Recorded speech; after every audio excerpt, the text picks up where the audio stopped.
l'Afrique dans 80 ans, c'est une Afrique qui devrait être capable d'être en avance sur son temps. Donc une Afrique qui aura créé d'abord des entreprises qui pourraient être des entreprises leaders à l'international, au moins dans certains secteurs, et d'apporter une valeur ajoutée au monde sur de la recherche et développement, sur de l'innovation, sur de l'inclusion.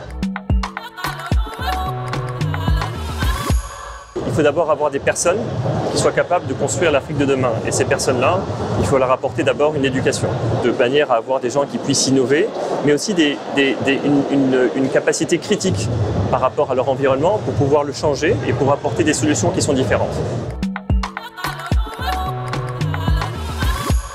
C'est la gouvernance et le corollaire de la gouvernance actuelle qui est la corruption.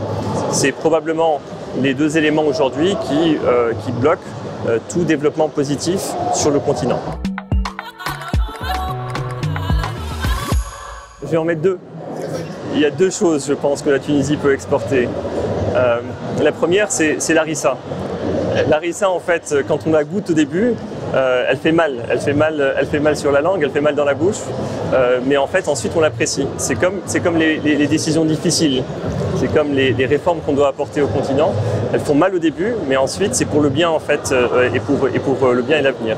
Le deuxième, c'est une réforme sur laquelle j'ai travaillé, qui s'appelle le Startup Act, où en fait, on a apporté des propositions et des solutions à l'avenir de l'entrepreneuriat innovant en Tunisie. Au lieu de le faire comme on le fait d'habitude, c'est-à-dire avec une approche top-down, où c'est un gouvernement qui impose une direction, ici, on avait ça avec une approche grassroots, qu'on appelle bottom-up, où en fait, c'est des entrepreneurs qui ont parlé de leurs problèmes et qui ont proposé des solutions, qui a été à la base en fait de ce texte de loi.